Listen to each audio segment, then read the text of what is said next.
शेगाव बस स्थानकावर कंटेनरची चिमूर क्रांतीला धडक। शेगाव बस स्थानकावर आज सायंकाळी 4 वाजता उमरेडवरून फॅब्रिकेशनचा माल घेऊन वरोड्याला जाणाऱ्या कंटेनरनं खाजगी बसला धडक दिली। यामुळे राष्ट्रीय महामार्ग 353 वर 1 तास वाहतूक ठप्प झाली होती। कंटेनर क्रमांक MH490615 न वरोरा चिमूर प्रवासी वाहतूक करणाऱ्या बस MH15EF 7007 ला धडक दिली, ज्यामुळे दोन्हीही वाहन अडकून पडले। यापूर्वी शेगाव ते वरोरा मार्गावर 3 दिवसांपासून एक 10 चाकी ट्रक बंद पडला होता, ज्यामुळे वाहतूक कोंडी होऊन मार्गाच्या एका बाजूनच वाहतूक सुरू होती।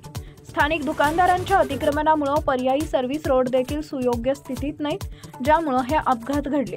शेगाव पोलिसांनी जेसीबीच्या सहाय्याने रस्ता दुभाजक फोडून वाहतूक सुरळीत केली। या घटनेनंतर नागरिकांनी सर्व्हिस रोडच्या अभावानंतर चिंता व्यक्त केली आहे। जर सेवा रस्ता असता तर ही वाहतूक कोंडी होऊ शकली नसती, अशी प्रतिक्रिया नागरिकांनी दिली आहे।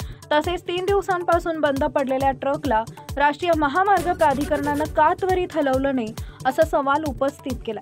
तंटामुक्ती अध्यक्ष गजानन ठाकरे यांनी यावर राज्य व केंद्र सरकारकडे लक्ष देण्याची मागणी केली आहे।